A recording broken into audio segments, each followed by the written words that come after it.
Dober večer, drage gledalke, cenjeni gledalci, lepo pozdravljeni in dobrodošli v nocojšnji oddaji Pravi ključi. O meni na internetu res ni veliko zapisanega, ker nikoli nisem bila nič posebnega, o čemer bi veljalo poročati. Mi je odgovorila moja nocojšnja gostja, ko sem želela prek javno dostopnih podatkov izbrskati še nekaj več o njej. Ne, njen ključ ni kaj dosti javno dostopen. Njen ključ je v njej, je v njeni človečnosti. Ona sama ni zgolj nekaj posebnega. Ona sama je nadposebna, je edinstvena. Njeno odločno pokončno držo žarčita dostojanstvenost in radost. Ponos skozi nadvse uspešno poslovno zgodbo v radost, v nalezljivo dobrodejni energiji.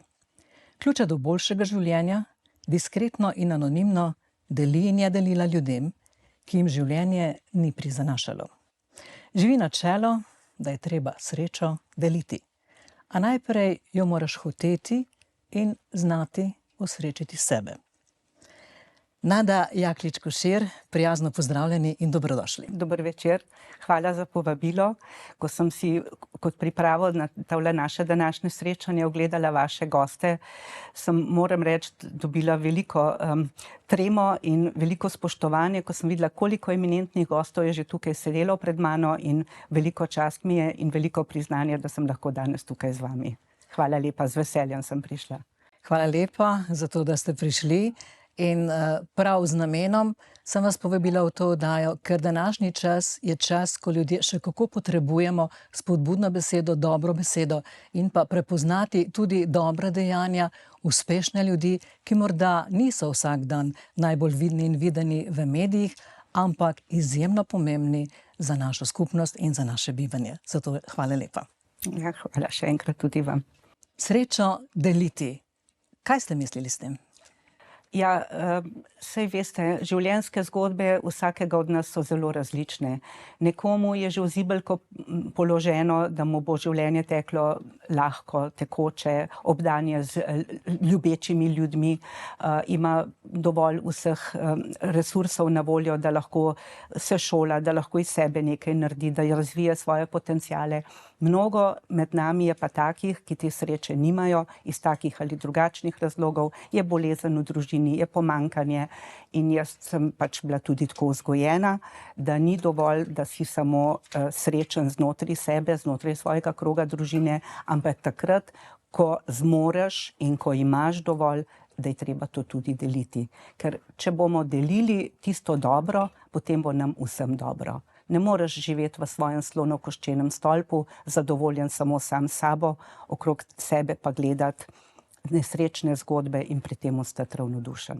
Pač meni je bilo tako poslano v življenju, da če lahko, pomagaj takrat, ko je potrebno. Lepo je, če imamo pri tem tudi nekoga, ki nas spodbuja v tej nameri, ki nam nekako to usadi v naše srce, v našo bit, v naše življenje. Vi ste imeli že v zgodnji in rani mladosti svojega vzornika, kaj ne? Oziroma vzornike. Ja, seveda, to sta bila moja ljuba starša, oče in mama, ki sta oba osirotela med drugo vojno, ko sta bila še otroka.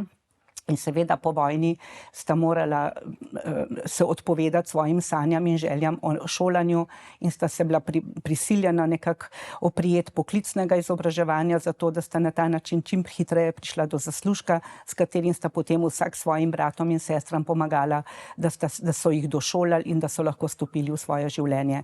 Bila sta oba dva zelo uspešna v svojih poklicih, pridna, delovna, in seveda to sta nehote s svojim lastnim vzorom prinesla tudi na mene in na mojega brata. In predvsem sem pa to cenila, ker sta bila vedno odprtega srca za pomagati tako v okviru svoje družine, svojih sorodnikov, kot tudi širše v krogu svojih sodelavcev, znancev, pa tudi neznanih ljudi. Vedno se je najdlo nekaj in moja mama mi je vedno rekla, nikoli nimaš toliko malo, da ne bi mogel tudi podeliti, če je nekdo, ki pač potrebuje tvojo pomoč. Veste, preveč se mi zdi, smo dan današnji materialistično tako obremenjeni, kakšen reče, se še zame ni dovolj, kaj bom komu pomagal. Jaz pravim, se ni vse samo materialnosti. Na vse zadnje lahko pogledaš okrog sebe, mogoče je kdo, kakšen starejša oseba, ki živi sama, pozvoni na vrata, vprašaj, vam prinesem kaj iz trgovine, ne vem, mogoče skuhaš kavico, popiješ tisto kavico z nekom, tudi to je deljenje, tudi to srečuje. In mi se premalo tega zavedamo, da drobna dejanja so kapljica, ki napolni reko dobrote. In vsak lahko od nas lahko kaj dobrega stori, vsak dan. Verjetno naši televizijski sopotniki, ki nas zdajle poslušajo, prepoznajo tudi svoje dobre dejanja in da se tudi jaz sama dobro počutim, ko delim, ko dam, mogoče včasih celo bolj kot pa takrat, ko prejmem, ne. Nada, že v ranem otroštvu ste bili zelo zvedavi, radovedni.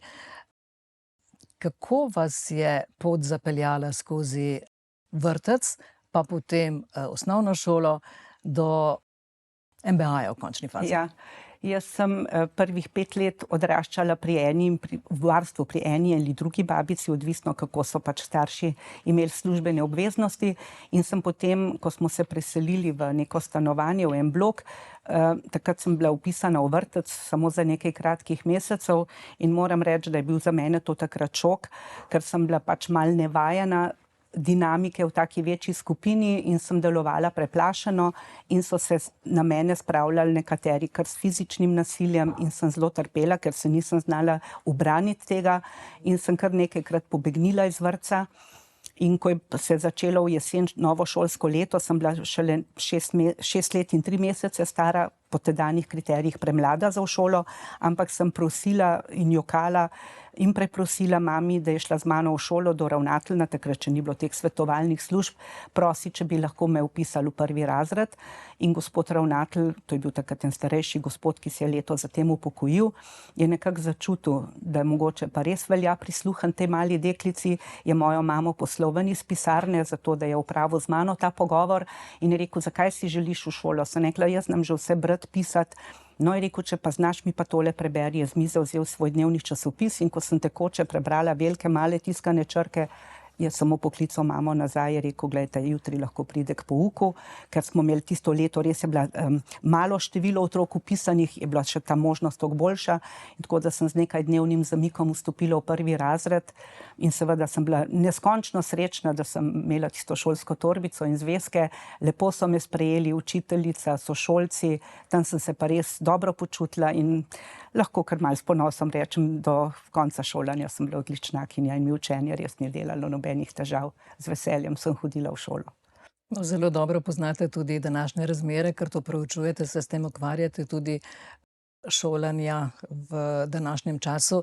Pa morda vendarle za nekatere, ki smo hodili v obdobju, tako kot tudi vi, v tistem času v šole, v osnovno šolo, kako ga lahko primerjate z današnjim? Ste bili verjetno bolj kolegialni, bolj prijazni drug do drugega? To opažam kot eno najbolj, bi rekla, žalostno razliko med šolanjem tedaj in sedaj. Mi smo si tako v osnovni šoli kot tudi v gimnaziji res kolegialno pomagali med sabo.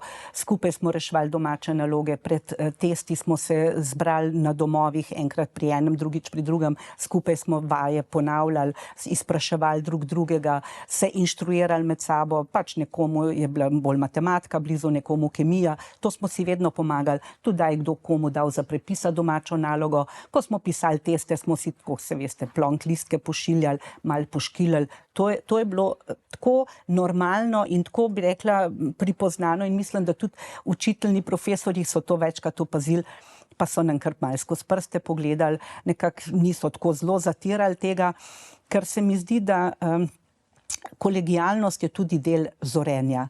Dan današnji, pa žal že v času šolanja mojih otrok sem opazila, da če je bila recimo hčerka bolna, pa je nobena sošolka želela posoditi zvezkov za prepisati, ni bilo nobenega tega kolegialnosti, ker takrat so bile že tekmovanje za točke, za vpise, to je postalo sila pomembno, a ne, ker v mojih časih vsak je končal osnovno šolo, se lahko vpisal na katerokoli od srednjih šol, od gimnazije do srednje tehnične, kamorkoli, ni bilo te tekmovalnosti za te točke, za te statistično, rekla, vrednotenje uspeha in to se mi zdi, da za družbo ni dobro, da spodbuja tako tekmovalnost, da zbuja ta občutek, samo jaz sem pomemben, samo meni mora biti dobro, ker veste, na drugi strani sem pa toliko let kot podjetnica tudi kadrovala, smo sprejemali ljudi v zaposlitev in je škoda, ko vidiš mlade ljudi, kako prihajajo neopolnomočeni v življenje, imajo težave s sodelovanjem, imajo težave s komuniciranjem znotraj delovnih skupin, znotraj timov in tukaj mislim, da ta šolski sistem, tak kot je sedaj, nekako ne odgovarja več zahtevam tega časa, ker vidimo, da se iz dneva v dan ta svet res nam hitro spreminja pred očmi.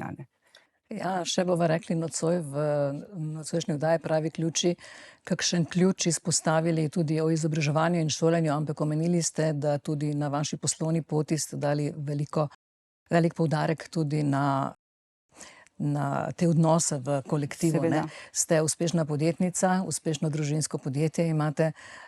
Kako pa v podjetju gledate pravzaprav na vaše sodelavce? Ja, mi smo ves čas, seveda mi smo organsko rastli iz 2, 3 zaposlenih, počasi 5, 10, 15, no zdaj nas je 40 v 2 državah. Vsakega sodelavca smo nekako toplo sprejeli kot nekaj, bi rekla, člana družine, kot člana neke prijateljske skupine. Seveda smo vsakmu razložili, kakšna je naša dejavnost, kakšna je naša vizija, kaj si želimo biti, kaj želimo predstavljati v očeh naših poslovnih partnerjev in kaj se pričakuje od posameznika, pa ne samo v smislu teh profesionalnega prispevka, ampak kako delovati, službovati in bi rekla, to etičnost v svojem poslovanju, veste, je pa treba graditi z lastnim zgledom. Midva s pokojnim soprogom, ki sva bila soustanovitelja in družbenika v tej družbi, sva vedno z lastnim zgledom kazala, kako se deluje v družbi, kako se upošteva pravila, kaj je prav, kaj ni prav, kaj je zaželjeno ravnanje in tisto nezaželjeno ravnanje, ki se včasih pač zgodi nehote. To smo vedno reševali za zaprtimi vrati, dostojanstveno, z argumenti in smo se vedno vsem lepo pogovorili. Veliko sodelavcev v teh letih je prišlo, pa so čez čas ugotovili, da to mogoče za njih ni najbolj primeren izziv, pa smo se razšli, ampak moram reči, da z večino smo se razšli zelo na lep način in mi je bil prav kompliment, ko je en od bivših sodelavcev rekel nekomu tretjemu, sem tako zvedla, je rekel, veš, sej pač so boljše, manj dobre stvari kot vsaki sredini, ampak nekaj pa lahko rečem, to, kar si se pa z lastniki zmenil s direktorjem iz njegovo soprogo, to je pa vedno držalo. Tam je beseda držala. In tega smo se vedno rekla, gledajte, v 35 letih nimamo ene tožbe zaradi neplačil, zaradi neizpolnjenih poslovnih obvez. Ničesar. Mi v svoje obveznosti vedno v celoti izpolnimo in to pač komuniciramo naprej. Vsak ne svoje dane besede, svoje sprejete obveznosti izpolni po svojih najboljših močeh. Seveda se lahko kdaj kaj zatakne, ampak vedno smo rekli, če je problem, pridi, bomo skupaj reševali. Skupaj bomo iskali rešitve. Ni problem se zmotiti. Problem je, če to zamolčiš. Pridi, bomo pomagali, ker gradimo to skupnost. To je pomembno, da skupaj iščemo rešitve. In smo si različni po karakterih, po temperamentu, ampak ravno to nas bogati. Ker ne moramo biti vsi enaki, potem bi bilo to dolgočasno, pa tudi manj uspešno. Ravno ta različnost nas bogati in usklajevanje te različnosti, uglaševanje te različnosti, to je tisto, kar bi rekla prinese uspeh na dolgi rok. Ja, tega zavedanja je v današnji družbi veliko premalo. Ne? Nič ni narobe z nami, če smo različni. Prav je, da smo različni, da imamo različna mnenja, in da na koncu je formula tista, naša skupna, da najdemo skupno rešitev. Več mnenj šteje. In to različnost ste prepoznali tudi pri šolanju, že v osnovni šoli, pri šolanju otrok. Poročevali ste znanje številnih otrok, pa tudi nekaterih že, ki ste jih pozneje zaposlili. In od nekdaj je bila vaša goreča želja, da bi ljudem, ki bi se želeli šolati, pa se morda ne morejo na prav način, ki jih morda omejuje kakšna taka ali drugačna osebnostna lastnost, ki bi ga mogoče ne uvrščala v redno šolanje in ste to želeli nadgraditi in pomagati. Pred leti ste ustanovili Zavod Feniks, ki pa je bil v letošnjem letu tudi že registriran, kaj ne? Ja, tako je. To je pač, ne vem, bi rekla, naključje, ne, pravijo naključje, da sem prišla v stik. Jaz sem, še to, če lahko povem, jaz sem že od nekdaj, še s pokojnim možem ko sva videla, da nama kar nekako uspešno podjetje posluje, sva vedno si želela narediti nekaj, kot neko fundacijo ali nekaj, kar bi omogočalo otrokom razviti svoje potenciale. Ker jaz vedno pravim, tisti največji odličnjaki in tisti, ki zberejo vse tiste potrebne točke, so deležni raznih državnih štipendij, podpor. Zdi se mi pa krivično do ostalih, ker jaz pravim, lahko je nekdo dober kuhar, nekdo je dober frizer, nekdo je dober čevljar. Vsak v svoji v tistem svojem potencialu lahko zaželi kot nekaj dobrega. In mi kot družba moramo podpirati vso to paleto teh potencialov. No in tako sem prišla v kontakt z enimi predanimi pedagoginjami, ki so nekako začutile ta svoj klic, to svoje poslanstvo, pomagati otrokom, jih opolnomočiti, pomagati jim pri učenju, takim otrokom, za katere so se starši odločili, da jih bodo šolali na domu. To je neka pač specifika. Pri nas v Sloveniji je bila uvedena pred 20 leti kot takrat izraz neke demokratične možnosti razširitve organiziranega izobraževanja, ker vemo, da vsi otroci enostavno ne zmorejo tega tempa, kot ga narekuje javna šola. Imamo otroke z raznimi, bi rekla, mogoče primanjkljaji, če temu rečem, ali pa s nekimi karakternimi značilnostmi, so otroci z dislektiki, so s ADHD diagnozami, kakorkoli. Nismo vsi enaki in nismo vsi po istem principu, nimamo vsi enake čustvene zrelosti. Enostavno v nekem obdobju ne zmoremo vsi enako. In poglejte, se nam dogaja, da to je zdaj opazno, da dekleta v nekem obdobju čustveno in intelektualno nekoliko prej zorijo kot fantje. In zato se nam dogaja feminizacija poklicev. Zato, ker dekleta v času osnovnega pa srednjega šolanja nekako lažje dosegajo tiste kriterije, ki jih država predpisuje, in potem imamo na medicini večino deklet, imamo na pravu večino deklet, veliko na pedagoški fakulteti večino deklet. Veliko teh poklicev se nam feminizira, zato ker enostavno fantje v tistih letih nekako niso čustveno zreli, da bi dosegali in izpolnjevali tiste standarde. Ampak za vsako družbo velja, da je treba iskati uravnoteženje, a ne? In zato se mi zdi pomembno, da smo si skozi ta zavod, ki smo ga ustanovili, pomagamo tem otrokom, ki jih starši šolajo na domu, vsak ima svojo zgodbo, vsak ima svoj razlog, zakaj se je tako odločil, da te pedagoginje pomagajo pri tistih predmetih, kjer starši niso vešči, in do zdaj so vsi otroci iz tega zavoda vse izpite ob koncu leta zelo uspešno opravili. Niti eden ni bil pri niti enem predmetu neuspešen. Ta šola deluje v Škofji Loki, ne? Tako je. Koliko je vpisanih otrok? Trenutno mislim, da jih je 26, vseh starosti, od 1. do 9. razreda. No in letos bodo še lahko upravljali izpite po prejšnji zakonodaji. Moram reči z obžalovanjem, prejšnji teden je bil sprejet nov zakon o osnovni šoli, ki je močno zaostril pogoje za šolanje na domu, tako močno, da jih praktično bo najverjetneje zelo težko realizirati, tako na strani otrok, ker za 3. triado je bilo prej 9 izpitov, po novem se predvideva 15 izpitov, in 15 izpitov v 10 dneh, to niti študentje na fakulteti niso pod takim tempom.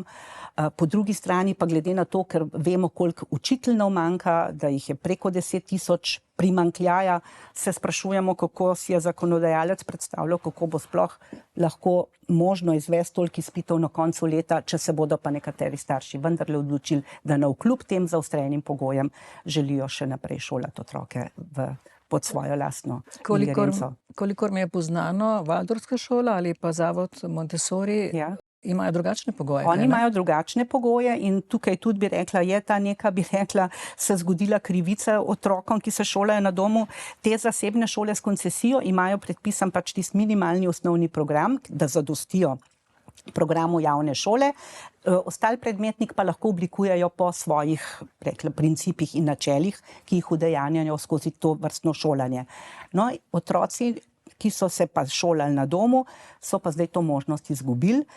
Zakonodajalec je sicer rekel, da s tem so izenačeni zdaj z učenci, ki se šolajo v javni šoli, ampak izenačeni pa še vedno niso vsi učenci v Sloveniji, ki se šolajo še malo drugače, ampak glejte, ni na nas, da razpravljamo o tem, kdo, zakaj, kako je tako se odločil. Mi se bomo pač posvetovali in povezovali, vsi zainteresirani in bomo pač iskali rešitve, kako premagati te zadrege, ne. Moram reči, da sem si kratek prispevek o tem pogledala tudi na nacionalni televiziji v Tedniku in da sem imela to možnost tudi obiskati to šolo in iz prve roke spoznati način njihovega delovanja. In bila sem fascinirana, koliko srčnosti, ljubezni, sodelovanja, kakšna neverjetna, topla, neizmerna energija. Predvsem pa to, kaj vse se učenci tam poleg rednega šolanja še naučijo. Od kuhanja, do šivanja, do vrtnarjenja in do nenazadnje srčnosti. In s sabo ste prinesli tole njihovo rizmo, no, lahko jo tudi vzamete dol in pokažete, kaj je tudi na nasprotni strani. Ja, z veseljem. Kaj so vam učenci tudi zapisali? Ja. Vejo, poznajo, da ste pač njihova podpornica in ustanoviteljica te šole. Tole so mi pač dva od učencev, Mila in Jan. One dva sta zapisala: spoštovana gospa Nada, hvala, ker nam pomagate in stojite ob strani. Skupaj z pedagoginjami so mi pa takole z akrostihom napisali: nekoč nekje smo si drznili graditi sanjsko šolo v oblakih, a nihče ni zares verjel, da se bo to zares zgodilo v teh negotovih časih. Dejansko se še ptice veselijo z nami in brez strahu se podajamo po poti pravi. Vonjamo ustvarjalnost in otroško svobodo. Združujemo pristno zvedavost in zdravo najstniško samopodobo. Ambiciozno, pogumno in srčno energijo hitimo uresničevati skupno vizijo. Veseli in nasmejani otroci so naš izziv, atraktivno jih pripeljati skozi izobraževalni cilj. Lahkotno in brez skrbi. Draga Nada, iskrena hvala, ker ste z nami tudi vi. Fejst energični, nadarjeni in kreativni sopotniki. Ja, zelo lepo je. Res so energični in res so kreativni sopotniki. Tako da so lahko marsikomu vzgled, ne, in morda se je dobro malce več podučiti tudi o takem načinu šolanja, ne. Ampak v tej šoli so različni učenci, tudi dve deklici iz tujine, ne? Ja, prav rekla, veliko čast nam je bilo, da so se v lanskem februarju pridružili tem šolajočim otrokom dve sestrici iz Amerike. Mamica je Slovenka, očka je Američan, živeli so v okolici New Yorka in so se pač odločili, da se preselijo v Slovenijo. Sta se vključili v šolanje. Tukaj so starši prepoznali, rekla, bistveno prednost v tem, ker oni dve lahko sedita skupaj v isti učilnici, ker sta zelo navezani druga na drugo in seveda kot tujki, ker sta prišli v tuje okolje, če bi šle v javno šolo, bi jih ločili pač glede na starost, bi vsaka bila v svojem razredu, to pa ni prišlo v poštev, ker sta res tako zelo navezani druga na drugo, tukaj sedita skupaj. In sem tudi jaz bila sama zelo presenečena, kakšna, rekla, interakcija je stekla med otroki. Oni so se dogovorili, koliko časa tekom dneva se pogovarjajo slovensko, koliko časa angleško in rezultat tega je, da dekleti že zelo dobro razumeta slovenski jezik, celo matematiko sem bila zraven, sem gledala, so se o množicah učile in pisale v slovenščini. Otroci, ki so z njima, pa angleško perfektno govorijo in so se naučili angleško kar tako, bi rekla, brez neke prisile, skozi komunikacijo.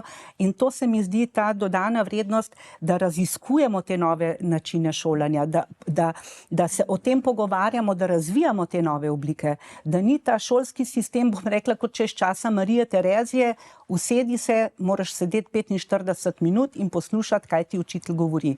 Tukaj gre za neke interaktivne modele šolanja in seveda to je možno v teh manjših skupinah in res nas žalosti, da, rekla, zakonodajalec si ni vzel časa, da bi se podučil, kaj se tukaj dogaja, kakšne vrste znanja se pridobiva, kako v bistvu kvalitetno to znanje, ampak so pač na nekih pavšalnih ocenah, nekako bi rekla, povozili to možnost, ampak kot rečeno, mi iščemo rešitve naprej in sem prepričana, da jih bomo našli. In rešitve vedno obstajajo, ja, če bi začele sedaj razpravo o sprejemanju zakonov in poznavanju vsebine tistih, ki sprejemajo zakone, potem bi se lahko dotaknila še kakšnega drugega zakona, moj medklic tudi medijskega, ki je trenutno v obravnavi in stroka niti ni bila povabljena, medijska, govorim, naša, k sodelovanju, tako kot verjetno ni bila tudi vaša. Ampak velikokrat je tudi iz tega studia že šel apel tja, kamor bi moral iti, torej v Državni zbor, kjer velikokrat na tak ali drugačen način zapečatijo našo usodo ali pa usodo naših bližnjih brez zavedanja posledic. Žal, stojim za tem. Ja, se strinjam z vami popolnoma. Nažalost je tako, da odločevalci, ki naj bi delali za ljudi, v dobro ljudi, potem nekako se izrodi to, da postanejo sami sebi namen, a ne, ampak glejte. Nikoli ne gre metati vse v koš, ne, izjeme potrjuje pravila, ampak več nas bo glasno govorilo in povedalo to, kar bi dejansko morali slišati tisti, ki to vrstno zakonodajo sprejemajo. Pa vendarle, greva k dobrim zgodbam naprej. Otroci v tej vaši šoli se učijo tudi normalno realnih veščin za normalno življenje. Med drugim je bilo opaziti tudi velik vrt, skrbijo za živali, za naravo, tako kot tudi vaši somišljeniki v gibanju Aktivno srce na kvadrat. No, hvala lepa, da ste me napeljali na to, ker mi je tudi res ljubo, da lahko o tem spregovorim. Sem vesela, da se v Sloveniji imamo res lepo priložnost, ker je tako majhna, ker imamo možnost se bolj poznati med sabo, da sem našla somišljenike, ki smo v bolj ali manj formalnem združenju, ki se imenujemo Aktivno srce na kvadrat. Naše vodilo je 1 ura brezplačno mesečno dobrega dela za sočloveka, živali in naravo. In to je tisto, kar mislim, da mora biti vodilo vseh nas v družbi, če bomo znali poskrbeti drug za drugega, če bomo znali skrbeti za naravo, če bomo znali poskrbeti tudi navsezadnje za živali, potem bomo svojim zgledom, svojim ravnanjem dajali zgled mladim generacijam, ki so za nami, da bodo ponotranili, kaj je dejansko pomembno v življenju, kaj so pomembne vrednote in da bomo za sabo pustili to sled, kaj je dobro in kaj je prav. Da ni samo ta materialističen pogled in to kopičenje nepotrebnih stvari in vsega tega, ampak da se to zavedanje širi. In sem vesela, ker v Sloveniji slišim in vidim, je kar nekaj takih skupin, ki se znotraj sebe organizirajo, ki delujejo v tem smislu, da širijo ta dobra dela na bolj ali manj formalen, neformalen način. In to se je tudi recimo lepo pokazalo, kakorkoli je bilo težko lani, ko so se te poplave nam zgodile, ampak kako so ljudje takrat se zganili v nekaj urah, kako je bila povsod prisotna ta pripravljenost pomagati. In takrat sem rekla, no, k sreči ta čut nam še ni zginil. Treba ga je samo vedno znova obuditi, pa ne čaka, da se zgodi naravna nesreča, ampak dajmo si drugemu namenjati to prijaznost in to skrb za sočloveka, da nam je mar. No, zanimivo je bilo, da ste povedali, da tudi v vašem podjetju imate ljudi z globokim čutom za pomoč, za solidarnost, tudi gasilce, ne? Ja, sem zelo vesela in prav ponosna. Imamo kar nekaj mladih sodelavcev, ki se nam je pridružilo v zadnjih nekaj letih. No in sem ravno v našem zadnjem druženju pred novoletnim z veseljem spoznala in zvedla, da je kar nekaj prostovoljnih gasilcev. Eden od naših sodelavcev je celo poveljnik lokalne gasilske brigade. Tudi naše podjetje je doniralo nekaj za opremo, ko so se pač te naravne nesreče nam dogajale. In sem zelo, bi rekla, navdušena nad tem, da imamo toliko mladih ljudi, ki imajo ta čut, da je treba poleg tega, da skrbiš zase, da skrbiš še tudi za druge in jim priskočiš na pomoč takrat, kot je potrebno. No pa, ne glede na to, da na internetu ni zelo veliko zapisanega o vas, sem se jaz vendarle pozanimala malce tudi pri nekaterih vidnih slovenskih osebnostih, ki ste jim zelo pomagali, njim in pa njihovim skupinam, pomagati tistim, ki so pomoči potrebni. In nikoli niste želeli biti javno izpostavljeni z tako velikim čekom, z veliko prireditvijo, ampak ravno obratno, ne, želeli ste biti nekje v zakulisju in želeli ste biti neimenovani. Zakaj, Nada? Ja, moje mnenje je, no, in moje vodilo je, da tista prava srčna dobrota, ki prihaja iz srca, jo ni treba oglaševati.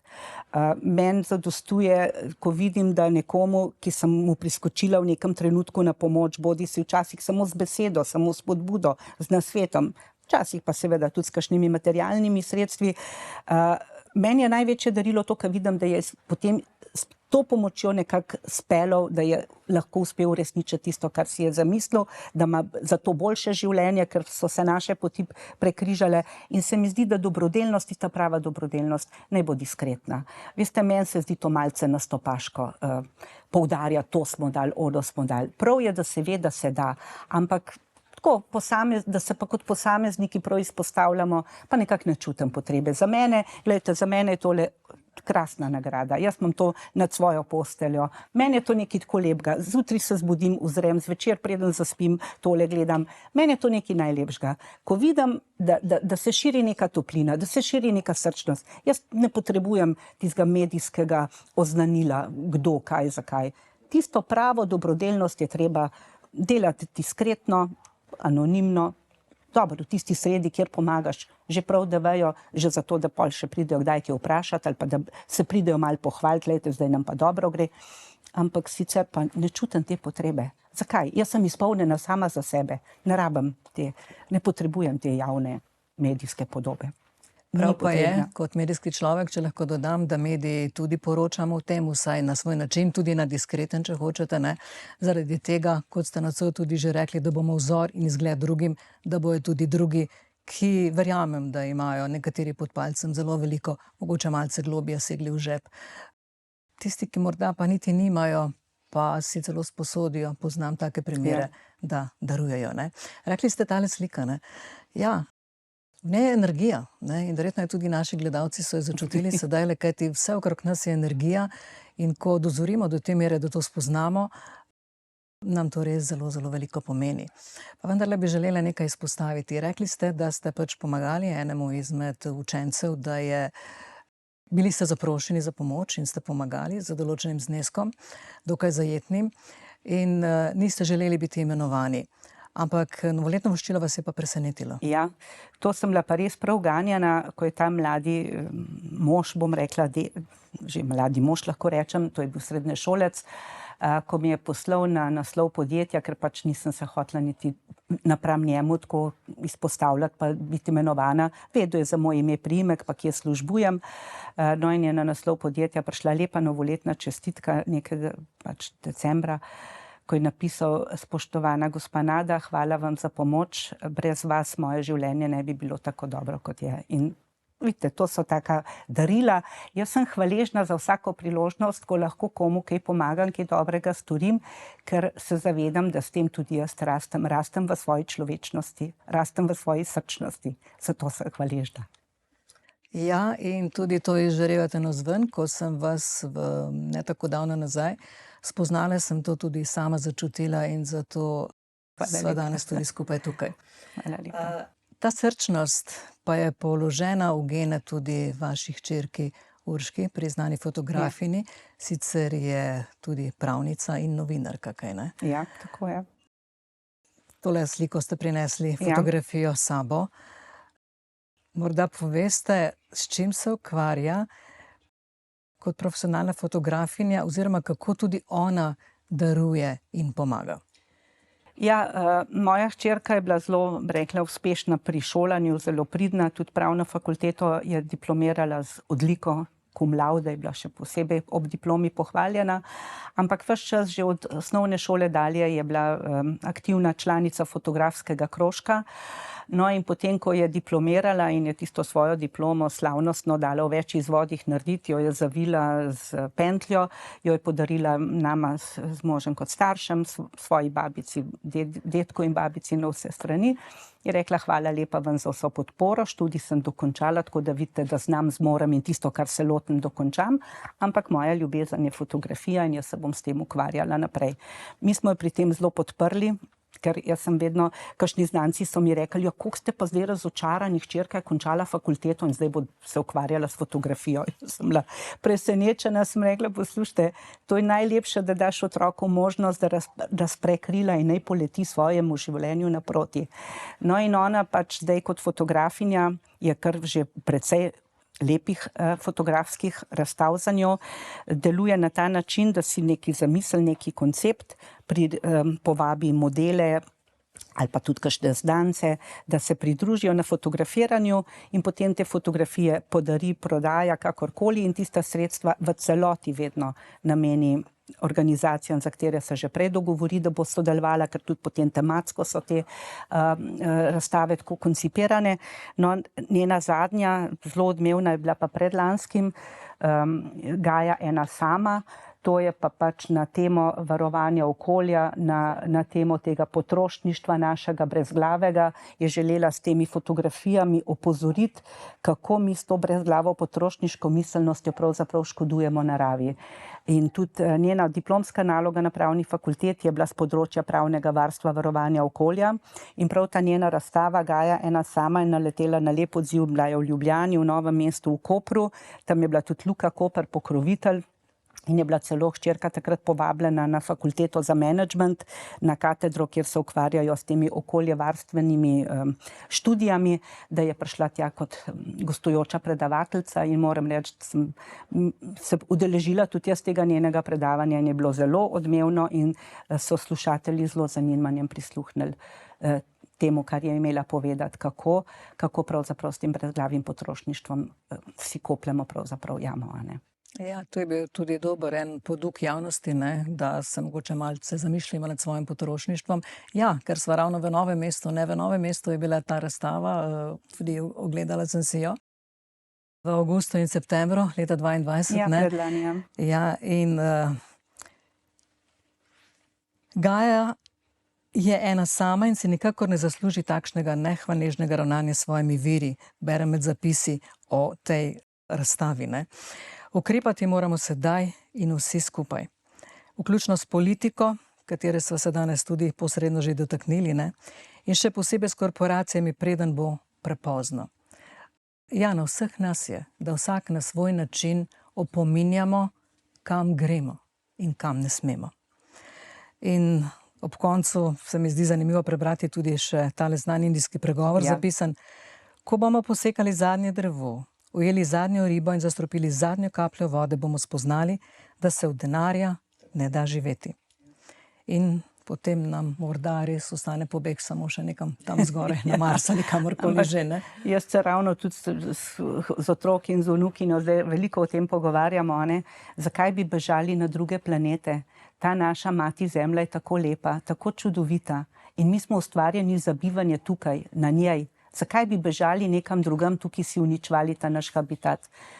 Samo če ozavestimo, kaj je prav in kaj ni prav, kaj je etično in kaj ni etično, mi lahko s svojim ravnanjem toliko spremenimo, da bo ta naša mati Zemlja nas še dolgo lahko hranila tukaj.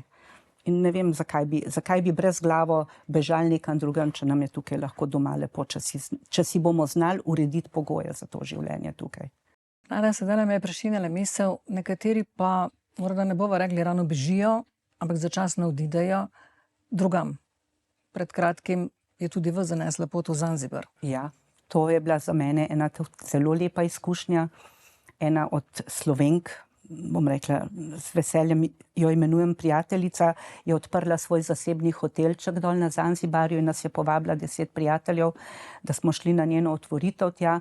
In moram reči, za mene je bila to tako zanimiva izkušnja tudi iz tega vidika, ko prideš tja in prvi vtis, ko gledaš tiste skromne hiške, tista skromna bivališča, način, kako živijo, pa si misliš, no ja, tukaj je pa kar bolj revščina pa to.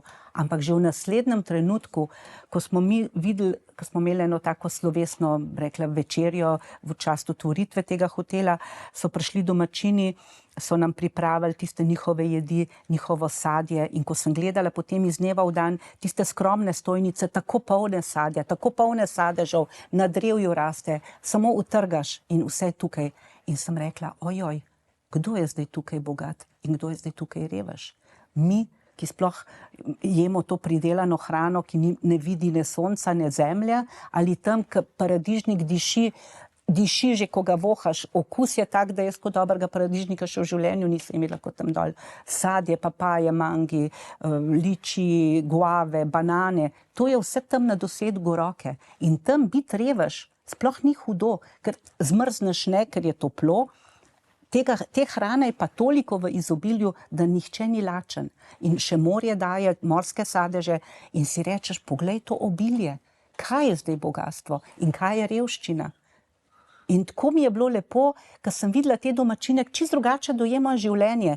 Nič ne zalogo, nič se ni kopičijo, ker danes je, pa jutri tudi bo. In tako znajo živeti tukaj, zdaj, ta trenutek. In sem tako bi rekla nekako prišla spet čisto popolnoma drugačnim pogledom na življenje, na svet, na to, kaj je pomembno in zakaj se je vredno zavzemati. Narava. Narava je tista, ki nam daje vse. Samo do nje moramo pristopati spoštljivo in ne s tisto pohlepom in s tisto požrtnostjo. Dovolj, ko je dovolj. Zakaj še nekaj več? Imela sem tudi srečo, sva z eno od teh sopotnic šli tudi na enodnevni safari in smo tam gledali leva v travi, takole blizu, dober meter stran. Sproščeno je mežikal in dremuckal tam na sonce kot najbolj krotek mucek. In mi je tudi dal misliti, ja, lev ubije žival zato, da preživi, ampak ubije eno. In potem, ko to poje, se nasiti in da mir. On ne ubije 50 antilop, ubije samo eno, pa še to jo skrbno izbere, tisto najbolj šibko, bolehno, zato, da jo tudi najlažje ujame. Ampak vzame točno samo toliko, kolikor potrebuje. In to se mi zdi, je treba ozavestiti. Imejmo toliko, kolikor potrebujemo, ne pa še več in še več in še več, pri tem uničujemo naravo, uničujemo vse te naravne resurse, zato, da živimo vedno slabše. Ob tem imeti vedno več je naše življenje vedno slabše. In ta Afrika, se mi zdi, to je zibelka civilizacije, da moramo nekje iskati tam neki izvor, kaj je prav, kaj nas lahko pelje v lepo življenje. Kateri so te parametri in katere so te vrednote.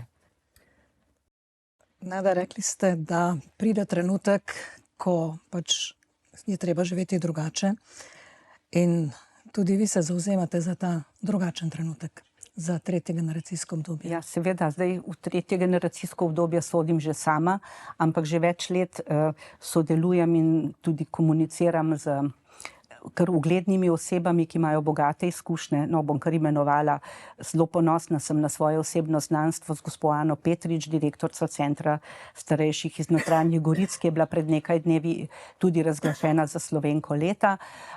Zdi se mi zelo pomembno, tako kot na eni strani za otroke, mladostnike, ki vstopajo v življenje, da so to ranljiva skupina, tako smo seveda tudi starostniki ranljiva skupina in zdi se mi prav, da z ozirom na to, da v družbi na deklarativni ravni je veliko govorjenja o tem, na praktični ravni pa nažalost ni dobro poskrbljeno za mnoge starostnike in iščemo tudi znotraj tega gibanja Aktivno srce na kvadrat, smo ena manjša projektna skupina, da bi nekako ustanovili, si domislili, izmislili, doumeli neko bivalno skupnost, ki bi bila prijetna, ki bi bila res naravnana na to, da bi starostnikom omogočili neko dostojanstveno zaključevanje življenja, prijetno v družbi sebi enakih. Predvsem pa jaz vedno znova poudarjam, nekdo, ki je svoje življenje odživel, ki počasi zaključuje svoje tukajšnje poslanstvo, si zasluži neko ljubečo skrb, zasluži si sočutnost in spoštovanje, pa to, da ohranja to svojo osebno integriteto do svojega zadnjega dne. Morda je še to vsak dan bolj pomembno, tudi spričo tega, kar spremljamo tudi po medijih, kaj se danes dogaja v domovih nekaterih, seveda, starejših občanov, pa tudi še kje drugje. Ampak kar nekaj podobnih naselij oziroma podobnih organiziranih enot po svetu že je, kaj ne? Ja, po svetu so zelo, bi rekla, marsikje zelo napredni pri tem oblikovanju takih skupnosti za starejše. Pri nas trenutno tudi z vidika državne zakonodaje nekako ni dopuščeno, razen teh obstoječih inštitucionalnih rešitev, kako bi lahko se tako organizirali, ampak kot rečeno, iščemo rešitve tudi z tega pravno-formalnega vidika, kako to zasnovati in pa potem seveda, kako to sfinancirati in kako to v praksi potem vzdrževati. Ampak ja, jaz mislim, tako kot sem prej omenila za področje izobraževanja, treba je inovirati, treba je uveljavljati nove možnosti izobraževanja, ravno tako pri skrbi za starejše. Treba je inovirati razumeti ta koncept skrbi za starejše, ker tudi v poznih letih nismo vsi enaki. Eni imajo že hude zdravstvene tegobe pri 65, eni so še pri 90 zelo vitalni in ne moramo spet vseh starostnikov samo reči, vsi, ki so nad 65 let, pa jim pripada to in to. Ni res. Tudi v teh letih so potrebe različne, ker so še zmožnosti različne, so želje, motivacije različne in zakaj ne bi prisluhnili in oblikovali take skupnosti, da se bo vsak najdel v tistem in da bo z neko voljo, z neko zadovoljstvom, z neko radostjo odživel še tistih nekaj let, ki mu jih je življenje namenilo. No, zelo, zelo dobra misel, zelo dobra namera, skupaj z somišljeniki, kaj ne? Ampak spet sva pri novem pravno-zakonodajnem izzivu. Ja, glejte, se vedno znova se trčimo na tako prepreko, zato ker življenje je dinamično. Življenje nas vsak dan postavlja pred nove izzive in iščemo nove rešitve. Seveda zakonodaja temu ne sledi in kot sem rekla, tudi te naši predstavniki ljudstva, pa ne samo pri nas, marsikje se tako dogaja, nekako izgubijo pol posluh za to, da so bili pravzaprav imenovani, da bi delali za ljudi v dobro ljudi. Potem se ukvarjajo s to in eno zadevo, ki pravzaprav za dobro življenje ljudi nima nobenega posebnega pomena. Ampak glejte, jaz pravim, če sistema ne moreš spremeniti, mogoče niti nima smisla se boriti proti njemu, ampak je treba biti tudi tukaj inovativen in iskati rešitve in poti in v okviru danih možnosti vedno se najde neka priložnost. Samo treba je biti inovativen, treba je biti razmišljujoč, treba se je povezati in v iskrenju misli se vedno najde rešitev. Jaz pravim, ni ga tazga zakona, da bi te toliko omejil, da ne bi mogel nekaj dobrega narediti. Ne govorim o slabih stvarih, ampak ne gre za neko, rekla, kršenje zakonov, ampak gre za iskanje rešitev v okviru možnega. In upajmo, da nekoč bodo pa tudi znali prisluhniti, pa še kaj prideti nam nasproti z tudi temi pravno-formalnimi pogoji, da jo bomo lažje uresničili. Glede na to, da se populacija tudi pri nas čedalje bolj stara in tako, kot ste omenili, njen velik del je še dokaj vitalen, njen drugi del mogoče malo manj, ampak verjamem, da če bomo imeli srečo ali bodo imeli še mlajši srečo, da pridejo v naša in mi še v starejša leta, potem bomo verjetno čedalje bolj vsi razmišljali o tem. In reciva, da tudi take medijske oddaje, kakršna je tudi najina nocoj, pripomorejo k temu razmišljanju in tudi posledično k temu udejanjenju, kaj ne? Ja. Torej, naš glas velja. Ja, hvala lepa. Jaz sem tudi rekla s tem namero, tudi se z veseljem odzvala vašemu povabilu, ker res si želim, da morda gledalci, ki naj jo poslušajo, da se bo zaiskrila kakšna misel in tista misel naj vodi v dejanja. In več bo teh misli, več bo teh dejanj, lepše nam bo vsem skupaj. Je pa dobro poudariti to, kar se pa marsikje tudi morda v zaprtih skupinah, enotah tudi že dogaja. Nekoč je bilo to predvsem v družinah, ko je bila celica družinska bolj skupaj, to medgeneracijsko sodelovanje mladih in starejših. In kot, če sem prav zasledila, to imetje potem ni moje, ni tvoje, ni naše, ampak to imetje potem puščamo zanamcem. Taka je vaša zamisel, ne? Tako to je, zdaj iščemo prav to pravno formalno rešitev, da bi to nekako neke vrste v okviru trenutno možnosti nekako razmišljamo kot neke vrste zadruga, zadružno, rekla, organiziranost našli, da bi se pač z nekimi sredstvi to sfinanciralo, te bivalni objekti in te pogoji in potem ljudje, ki bi izvajali te storitve za oskrbo starejših. In seveda tukaj potem ne pride v poštev nobeno dedovanje, ničesar, zato da se ta koncept ne izrodi. Ampak seveda tukaj imamo še kar nekaj pravno-formalnih razmislekov, potrebno razčistiti, kdo bo vodil tako entiteto, da ne bo prišlo do kakšnih zlorab, ker se veste, včasih prilika tudi svoje naredi, ne? In moramo res to majčkeno dobro razmisliti. Po drugi strani si pa tudi mislimo, no, glej, sej, če bodo skupaj prišli taki ozaveščeni ljudje, če bodo tisti srčni ljudje prišli zraven z dobrimi nameni, potem najbrž bo veliko teh dilem tekom postopka in procesa, ki se bo odvijal, odpadlo. Ampak ja, zelo iskreno in intenzivno razmišljamo o tem in iščemo pogoje, rešitve in mislim, da letošnje leto bomo kar naredili nekaj korakov konkretno že v to smer. Zelo blizu, pravzaprav jutri se začne pomladni mesec že, kaj ne, Ja, mesec marec, mesec, ko vse vzbrsti z radosti in tako naprej, hkrati pa nek način tudi mesec, ki je več ali manj bolj posvečen ženskam. Kako, morda takole proti koncu najine oddaje, gospa Nada, kako vi vidite žensko energijo v prihodnosti? Ja, jaz nekako bi rekla, sem optimist, pa upam, da bomo ženske znale s to svojo žensko energijo, s to svojo empatijo, s tem razmišljanjem, da smo vendarle matere, da smo kreatorke življenja, da bomo zmogle to idejo razširiti v družbi, da bo ta agresivnost, ta napadalnost, ta nezdrava tekmovalnost, da bomo uspele to nekako zmehčati. Ker se mi zdi, da prihaja čas, ki bo postavil pred nas veliko izzivov in s tisto agresivnostjo, z pretirano tekmovalnostjo ne bomo prišli do rešitev. Glejte, v naravi je vse usklajeno, v naravi vse lepo teče, brez nekega hudega nasilja. Gledamo, da drevesa med sabo komunicirajo, v gozdu vse rastline komunicirajo, živali si med sabo pomagajo. In jaz mislim, da ženske nekako lažje zmoremo, seveda upam tudi na korektno moško podporo, ampak da ženske zmoremo, če smo, rekla, k temu naravnane, to sodelovanje lepše speljati in z manj te preračunljivosti, da je treba vedno imeti nekaj od tega. No, tako da upam, da je čas, ki prihaja, čas žensk. Ženske, verjetno tudi moški, pa vendarle mame, žene, usmerjamo pa, če je vse po večini tako, največjo pozornost v svojo družino. In tudi vi ste ji vse skozi in ji tudi še namenjate pač vse svojo ljubezen. S sabo ste prinesli tudi fotografijo, ne, vaše družine, vaših otrok. Kako vas to bogati? Ja, meni je družina od nekdaj bila vedno, rekla, en tak velik cilj.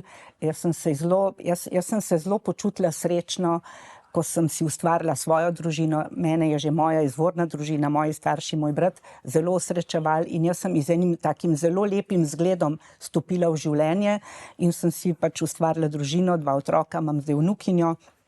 No, mož je žal pokojni, ampak vendarle imamo lepe odnose, starša sta pokojna, jaz imam lepe odnose tako s svakom, kot z mojim bratom, z njihovimi družinami. In kot je rečeno, družina je osnovna celica družbe. Če bomo znali znotraj družine imeti lepe odnose, potem bomo znali imeti lepe odnose tudi navzven. In jaz pravim, družino je treba čuvati, to je svetinja. To je svetinja.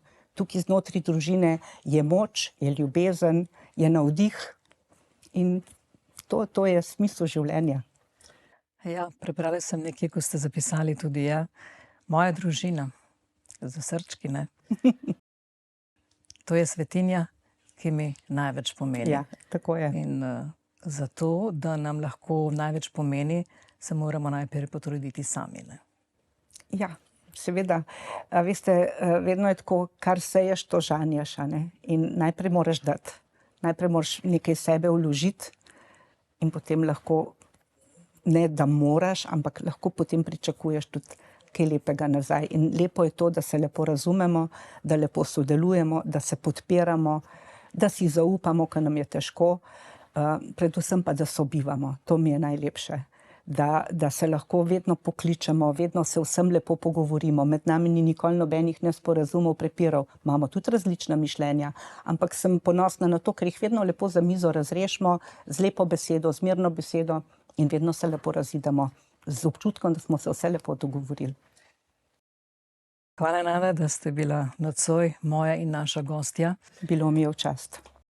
Sklenila pa bi ta najin pogovor z eno mislijo, ki ste mi jo tudi navrgli pred oddajo, in sicer z vso svojo milino, žensko energijo, čutenjem, ste vendarle tudi dirigent. Pa povejte, zakaj sem to rekla. Ja, kot rečeno, v mladih letih sem spoznala enega študenta glasbe, ki je v Ljubljani študiral in njegova želja bila postati dirigent, in ko mi je to vse razložil, kaj to pomeni, in ko smo na enem team buildingu se o tem pogovarjali, kaj so bile naše mladostne želje, kaj postati, in sem rekla, pač moja želja bi postati dirigent, in je ena od sodelavk glasno tako je rekla, saj to tudi ste, no, in se vidite tudi, ko govorim, veliko uporabljam roke. In ja, izgleda, da je to moje življenjsko poslanstvo, usklajevati različne energije, različne ljudi med sabo. Mi je res uspevalo, vedno sem bila v šoli ali predsednica razreda ali aktiva ali tako. Nekako izgleda, da mi je to poslanstvo, no. Rada sem med ljudmi, rada delam z ljudmi in rada usklajujem različne interese. Pa mislim, da sem bila pri tem v življenju kar dosti uspešna. Predvsem pa to zato, ker imam ljudi rada. Hvala lepa. Verjamem, da imajo tudi ljudje radi in v tem je pravzaprav radi vas in v tem je pravzaprav tudi čar in smisel dobrega življenja. Ja, res, jaz se strinjam. Hvala lepa. Drage gledalke, cenjeni gledalci, hvala, če ste bili ta večer z nami. Vzemite dirigentsko palico tudi vi v svoje roke in zaigrajte si življenje, ki ga boste veseli vi in ki bo radostilo tudi druge. Lahko noč.